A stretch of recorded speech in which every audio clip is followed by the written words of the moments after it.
केंद्र वित्त मंत्री निर्मला सीतारमण द्वारा लगातार 9वीं बार प्रस्तुत किए गए केंद्र बजट 2026 को लेकर उत्तराखंड के मुख्यमंत्री पुष्कर सिंह धामी ने प्रधानमंत्री नरेंद्र मोदी और वित्त मंत्री का आभार जताया है।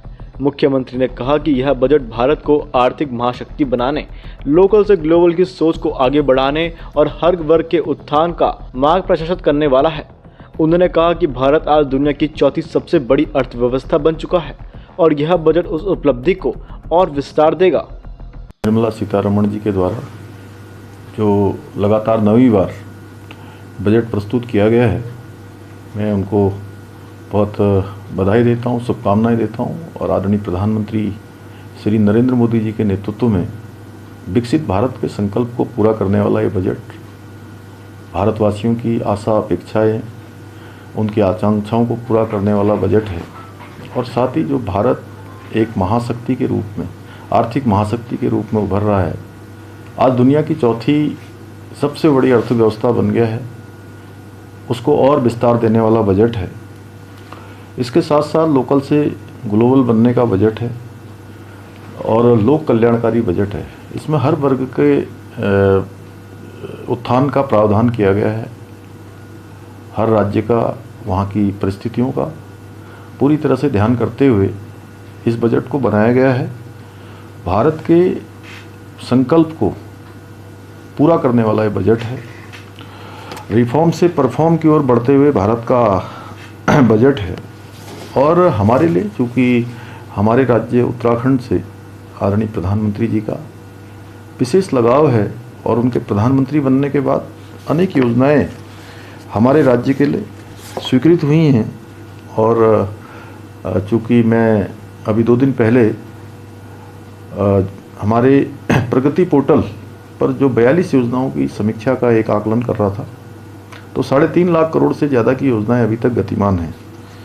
इस बजट में हमारे जैसे पर्वतीय राज्य की आवश्यकताओं को ध्यान में रखते हुए इंफ्रास्ट्रक्चर, पर्यटन, कृषि, उद्योग, युवा महिला सशक्तिकरण की दिशा में भी इसमें ध्यान प्रावधान हुआ है। और प्रधानमंत्री जी के नेतृत्व में यह बजट आत्मनिर्भर उत्तराखंड के हमारे लक्ष्य को साकार करने वाला बजट है। इस बजट में गत वर्ष की तुलना में राज्यांश बढ़ा है। लगभग 1800 करोड़ से अधिक की धनराशि हमको इसमें मिलने वाली है।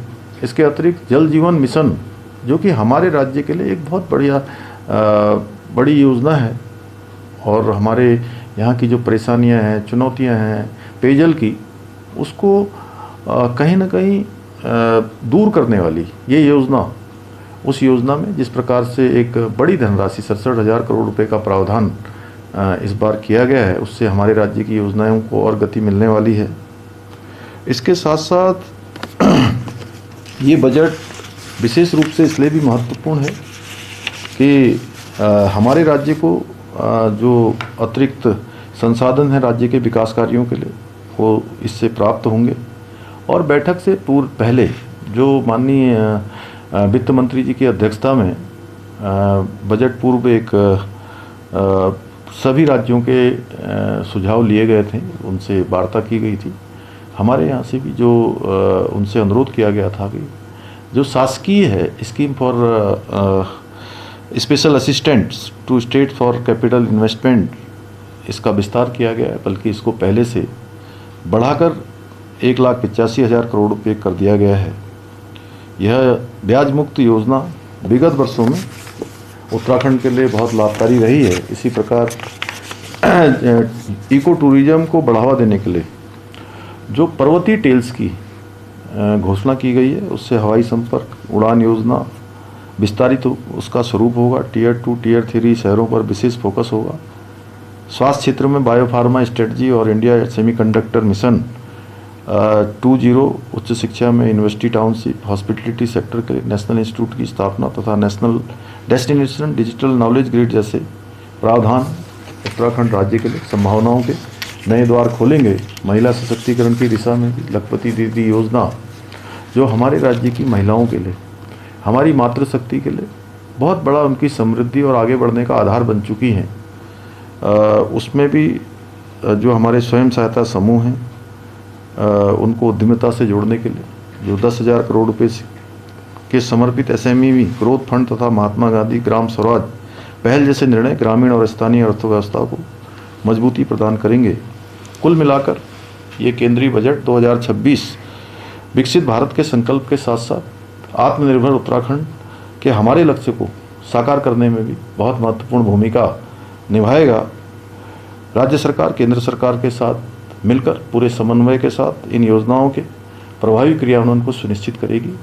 मैं आदरणीय प्रधानमंत्री जी का और आदरणीय वित्त मंत्री जी का बहुत उत्तराखंड की जनता की ओर से उनका आभार व्यक्त करता हूँ, उनका अभिनंदन करता हूँ।